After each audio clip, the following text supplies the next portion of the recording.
All right. It is getting late early, or it's just getting late.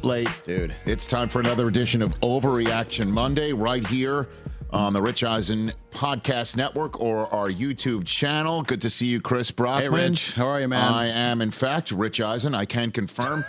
This is also, as always, brought to you by our friends at Game Time, the fast and easy way to buy tickets for all the sports, music, comedy, and theater events near you. Download the Game Time app, create an account, and use our code of Overreaction for $20 off your first purchase. Oh, my God, is there a lot to talk about today? So it is you? It's not like one of those Mission Impossible masks? It's not like where you I pull it off. It and was zoinks. it's Tom Cruise? No, it's definitely not. Okay, good. By the way, I went Scooby-Doo. You went Mission Impossible. Yeah. Those meddling kids. Are you ready, Chris? Dude, Sunday was crazy. As always, for those who might be listening, Chris Brockman has his subject matters for this Overreaction Monday podcast on a piece of paper turned over. So I can't find out the answers to the test in advance. Again, it's like blackjack. Like when you're doubling down, right? Flip it over. I don't want to know. Here we go. Hit it. That was terrible. That was crap. That was garbage. This place sucks. Overreaction Monday. All right, Christopher, let's get it rolling. Hey, let's go, Rich. With 3 weeks left to go, the Bills are your Super Bowl favorites. Are they? You mean in the desert? Yes. Slightly. They are. Yeah. Right now. After 15 weeks of play, with the exception of a Monday night doubleheader in which really only one of the teams has Super Bowl aspirations. Absolutely. Yeah. And with all due respect to Atlanta, playing tonight, needing to keep pace with the rampaging Buccaneers now, they are the favorites. Yeah, the town where Mo Green has no plaque or a signpost to remember him creating this outpost. Yeah, I think I saw they were plus 450 and the Lions were plus 480. Not even the Eagles are above the Lions now. No. I don't know. I'm going to push back. Really? Yeah. Oh, I thought you'd be all in on this one. No, I as the Super Bowl favorites that the Bills are going to win. Well, they have the best player in the league. Josh Allen is the MVP favorite now, right? I mean, that's over. He's been that for a couple weeks. I think he sealed that. He's way ahead of Lamar Jackson. I thought that would be one of your subject matters. No. We did that last week. But Josh Allen, I think, has ended the MVP conversation with the win in Detroit, the way that he's played the last 2 weeks. Mm-hmm. Despite them being 1-1 in those weeks, which is why I'm pushing back on them being Super Bowl favorites. Wow. Who do you like better than the Bills right now? Well, I mean, when it comes down to it, it's not that I don't like them, but you can't sit here and say the Eagles can't beat the Bills in a Super Bowl game, that the Lions with a second crack at it, if they're potentially, God forbid, healthier on defense, that the Kansas City Chiefs still have a 2-game lead on the Bills. They're going to have to go into Arrowhead and do to Kansas City in a one-and-done game in Mahomes' house what they just did to the Lions in Jared Goff's house. They are giving up an insane amount of points on the other side. But with the way Allen's playing, way that Allen's playing, I mean, let's just say the Eagles actually get a punter on the field every now and then.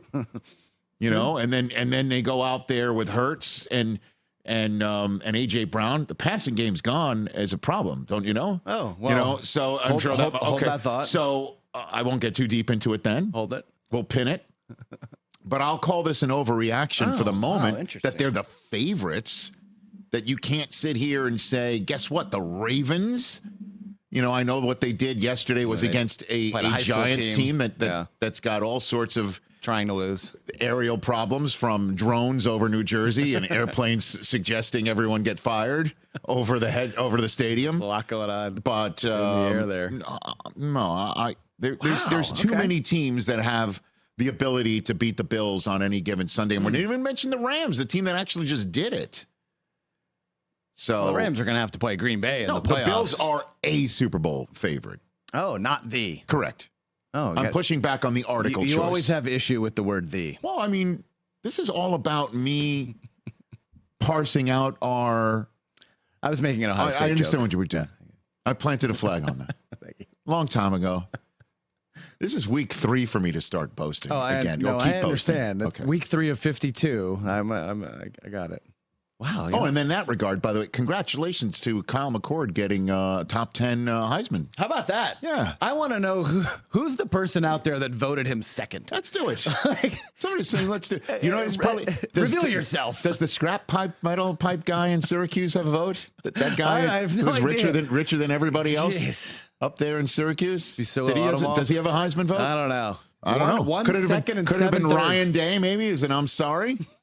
He owes him a big apology. No, he doesn't. Shout out Kyle McCord's in a better spot right now, isn't he? Kyle McCord. Top 10 Heisman. Oh, Couldn't do that at Ohio State. Well, he's going to get drafted. What else you got? Okay, Rich, you mentioned the Eagles. I want to talk about the Eagles. They looked really good. They did. On Sunday. Sure Passing did. game fixed. A.J. Brown, interesting how he got all those targets. Squeaky wheel and a gets the touchdown. grease, my the friend. Eagles will only go as far as Jalen Hurts takes them. Well, I mean, can you say that about any team with their No, quarterback? not particularly. I think it's more perfect for this team because they've been so reliant on Saquon all year long, but Right. it was the passing game that won against Pittsburgh on Sunday that led them to that victory. Hurts was awesome. What do you have, 290 yards? He was darn near perfect in the first half. I think you look at the way they reached the Super Bowl and almost won the Super Bowl a few years ago. It was because of him. He had an MVP case that year. Sure. And I think Hurts goes, this team goes. I won't call this an overreaction because it's a quarterback driven league. Again, just take a look at it. The fact that Saquon had only 60 some odd yards, didn't get in the end zone against the Steelers, and what Josh Allen's done over the last 2 weeks, I am now part and parcel of the general sense that I'm gathering that this MVP race is over. Yep. And because it is a quarterback driven award as well. So I'll buy it. Sure. I mean, if And if you Jalen think Hurts about turns the it Philly- over, if somehow, you put 7-8 in the box and he can't run it. Right. And down by the goal Saquon line, they're can't getting run stifled, it. yeah. And then he has a bad day in terms of accuracy or whatever. Sure. I also look what Josh Allen just did in Detroit, and you think, what's the path for Philly to go into the Super Bowl? It's Jalen Hurts, Superman, going into Detroit, having a Josh Allen type day that he just had. This just in, sir. The fact that Josh Allen did what he did in Detroit might save the Eagles a trip to Detroit at some point over the next 3 weeks. Perhaps. The Eagles are going to Washington next. The Lions also, have Minnesota at home to end the season. The Lions might even win their division, pal. So there's that. Because Josh Allen just wrecked their buffet on Sunday. The Lions are now potentially by the end of this evening in a 3-way tie atop the conference. Now, they've already beaten Minnesota, so that would kick Minnesota out. And then it would come down to conference record, common opponents, I mean.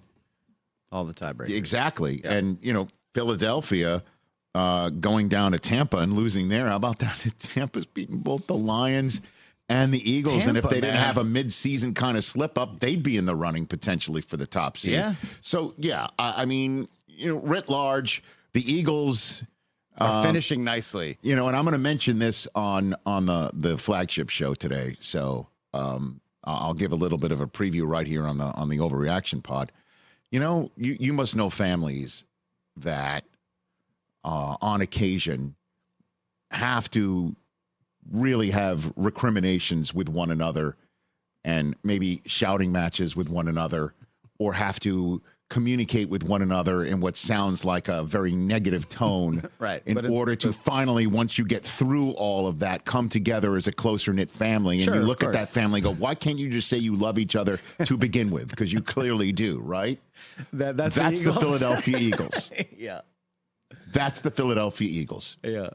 And so whatever works, to salud. They won a big game at home against a stout opponent. And defensively, it might be the answer that the Eagles will only go far as, Jalen Carter. And the defense takes them. But this is a quarterback-driven league, so It I'll is. call this a proper reaction. Okay. All right. Everything we just said positively about the Eagles, throw it out. The NFC Championship will be a North showdown. The NFC Championship will be a North showdown. I don't think that that's an overreaction either. I mean, how many times did Tirico say it? And they're right. And Green Bay to bring it up so good on Sunday night. on Sunday Night Football. Tirico and Chris Collins brought up multiple times that the losses that the Packers have suffered, 2 to the 12-win Lions, 1 to the 12-win Eagles, and 1 to the 12-win Vikings. That's assuming they win on Monday. These are the teams that have beaten the Minnesota Vikings, right? Beating the Packers. Beating the Packers, pardon me. Yep. That Philadelphia beat Green Bay on opening night. Mm-hmm. The Lions have swept them, and the Green Bay Packers lost to Minnesota at home. And Green Bay does have the rest of the way home for New Orleans, at Minnesota, and home for Chicago. And so they're a 10-win team right now that is the most tested 10-win team that's out there, because their 4 losses have come against as of the end of Monday night, we're expecting 3 12-win teams in the NFC. Right. So I appreciated that comment, and I do believe they are right to say that Green Bay has a puncher's chance, more than that, against them if they see them again.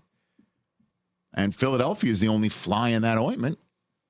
You know, I mean, would it surprise you if one of the teams that I just mentioned, if the Vikings do somehow win this division, that the Lions would go into Philadelphia and beat them? Would that surprise you if Green Bay does that? No.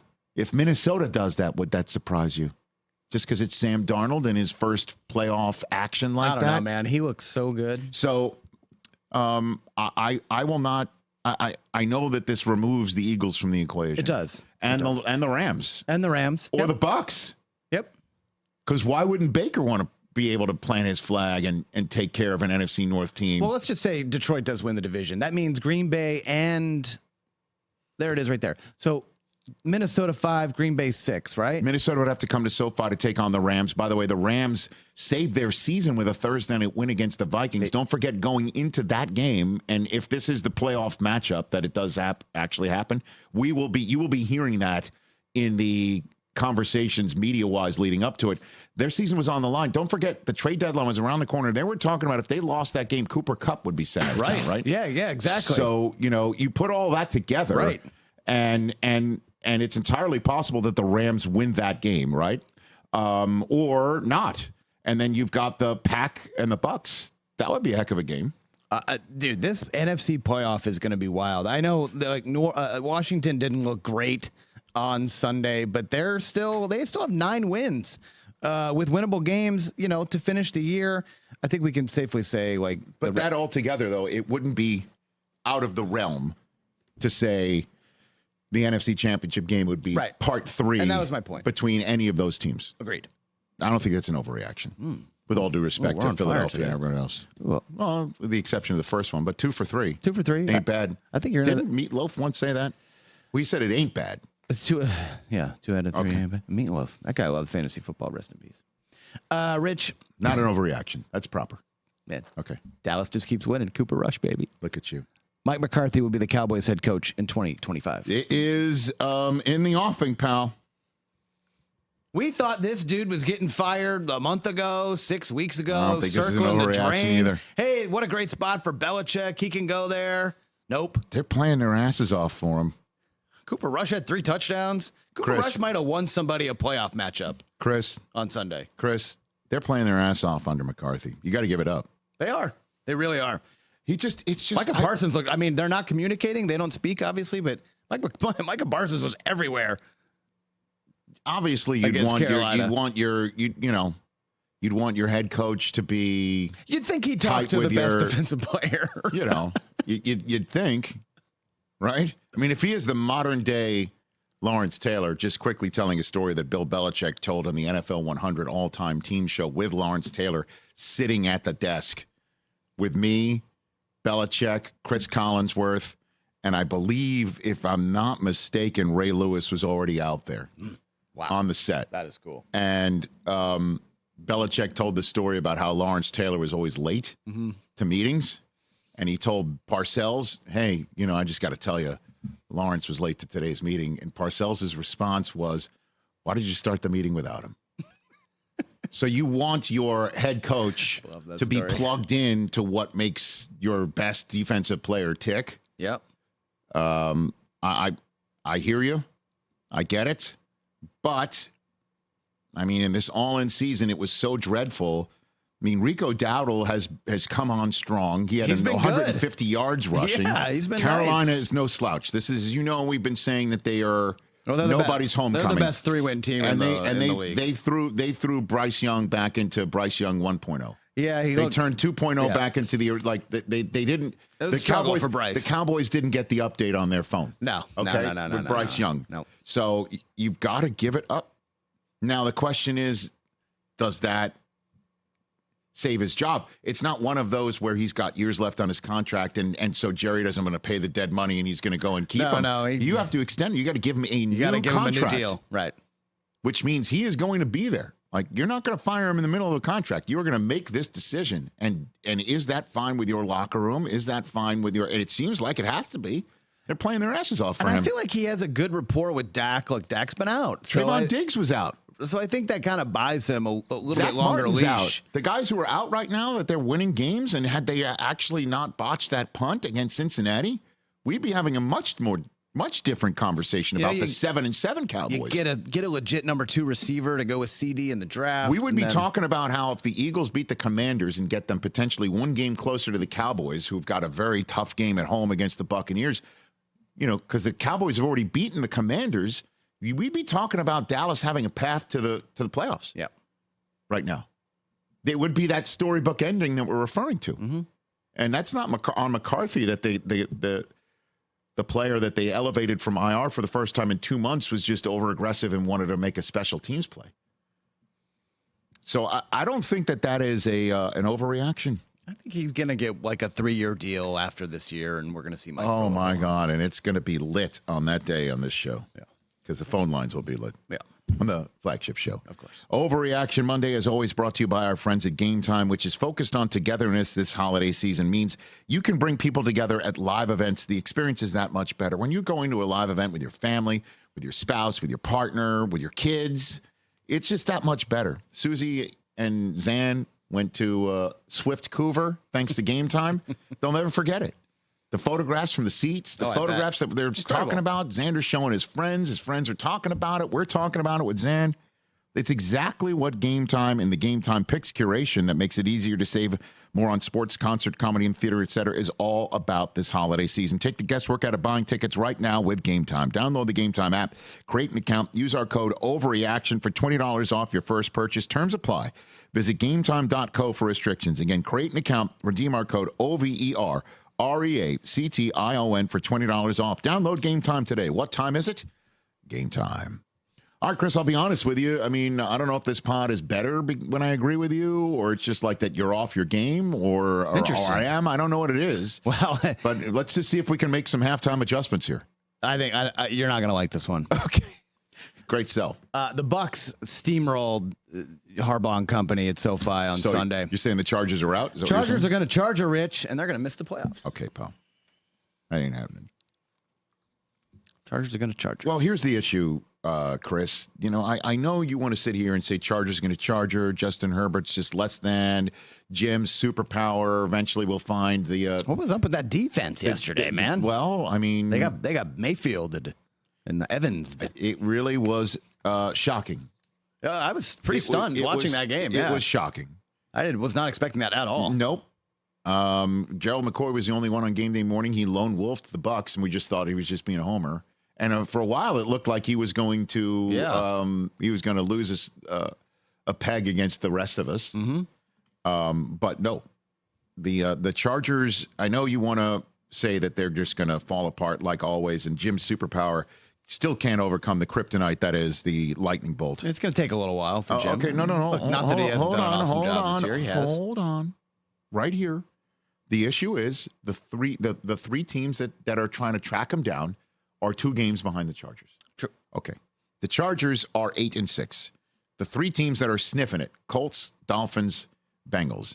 Issue for the Bengals: they already lost to the Chargers. They have tough finish, but they lost to the Chargers. They've got to win out, and they need to have the Chargers stop right there at. They need to have the Chargers to lose out. Right. Because if the best the Bengals can have are 9 wins. If the Chargers have a 9th win, they're eliminated. It's over. The Dolphins, I don't know, man. They really needed that on Sunday. And it just it's just not there. It's just not there for them. That extra gear. Tyreek Hill has been one of the most disappointing first round fantasy draft choice in quite some time.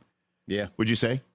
I mean, obviously McCaffrey's Injury up notwithstanding there, with McCaffrey this year. but he's also been hurt, I guess. Apparently, you know what happened in that first week where the cops threw him down to the ground. Yeah. But I didn't have any. Hey, have man, a but first it's not just that. I mean, Tua, made some mistakes. Waddle went down. The run game was being stopped. Yep. And now they've got a major problem. In Miami's final 3 games, they're going to have to basically win out. The Chargers never did play Miami at home on a Monday night. Can I see the Dolphin schedule for the rest of the way, if you don't mind me saying right here? Because Miami does have a home game against San Francisco. Then they're at Cleveland. That game's going to be flexed out. Right now, that's a Sunday night game. I would imagine. Right. So we'll hear about that probably tomorrow. And then they're at the New York Jets. The Chargers schedule, if you want to just pop that one up. They've got Denver at home. Then they're at New England. They're at Vegas. Come on now. And yeah, I just don't think that they're not going to lose. Even if they lose to Denver. Now, you might sit here and say the Chargers are winding up as the 7th seed, and they're going to get one and done because they're going to have to wind up to going to Buffalo. Good luck there. That does not train whistles and everything. That does like not that. sound exciting if you're a Charger fan. So, yeah, I'm going to push back on that, Chris. All right. I'm going to push back. A little concerning. Look, 3 losses out of the last 4. That's all I'm saying. Okay. That's all I'm saying. What else? NFC playoff field is set, Rich. These are the 7 teams that are in the NFC. Well, since I did on the Wednesday before Thanksgiving in an NFC version of We Talkin' Playoffs or What, I said that the 3 teams that would be making the playoffs and everyone else would be or what. The 3 teams were the Rams winning the West. Yep. Let's check that one. Looks pretty good. All right. I did say that the Bucks would make it. Yep.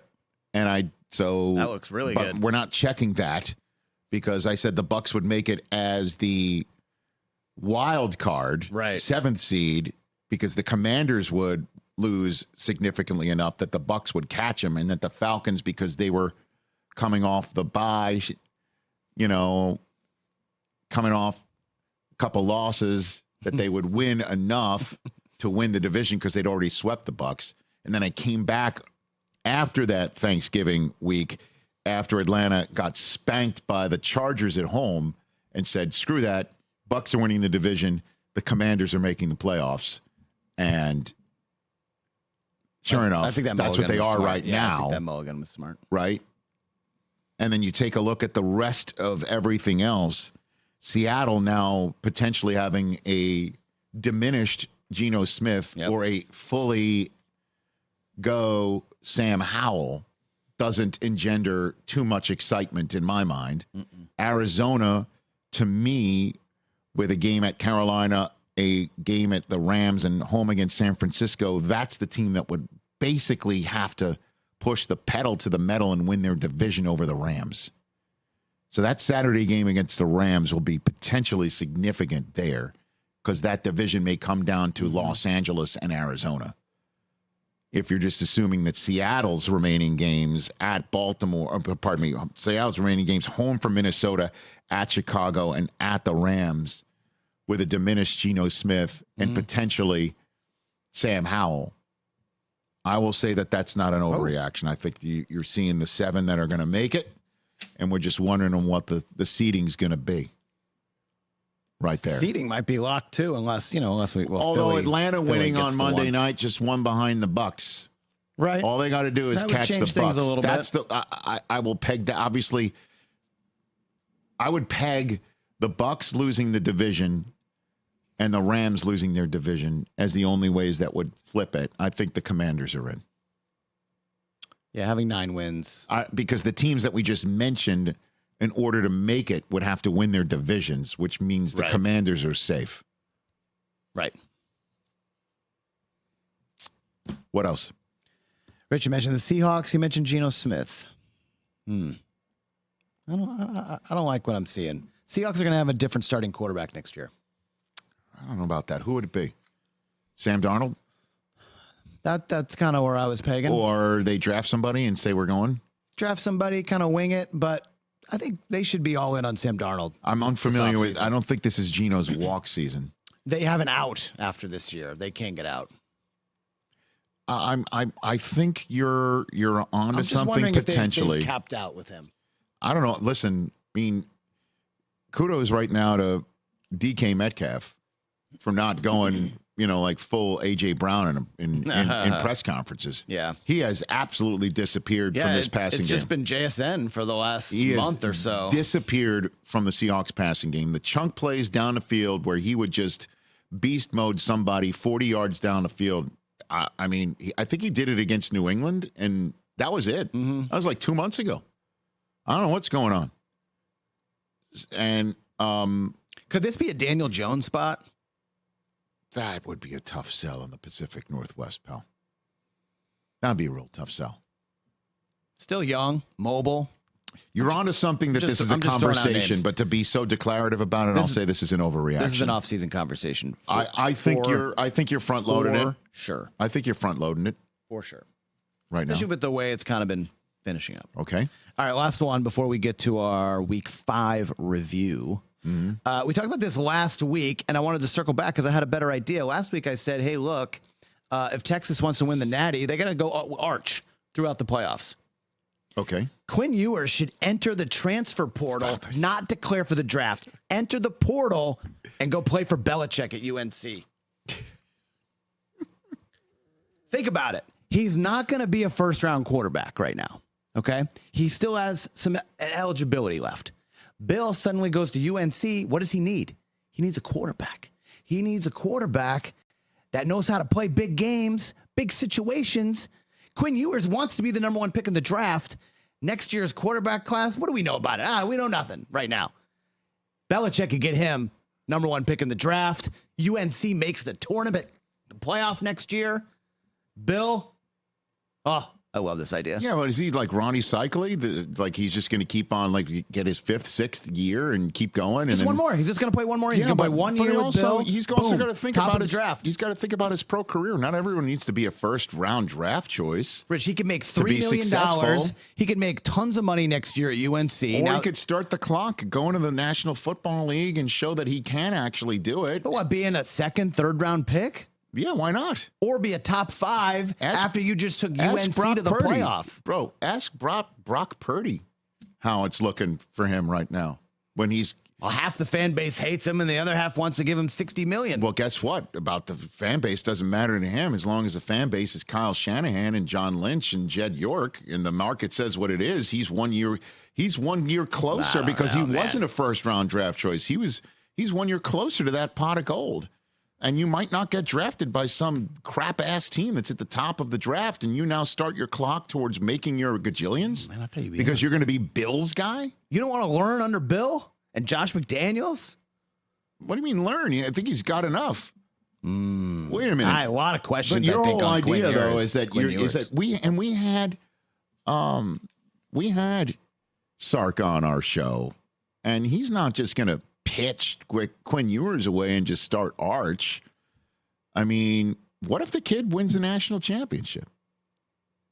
What if the kid makes the national championship game, even loses it? Come on now. He's putting stuff on tape right now for his pro career. I would not. I mean, by the way, like the cut of your jib here, all right. Like the moxie that you're saying of this.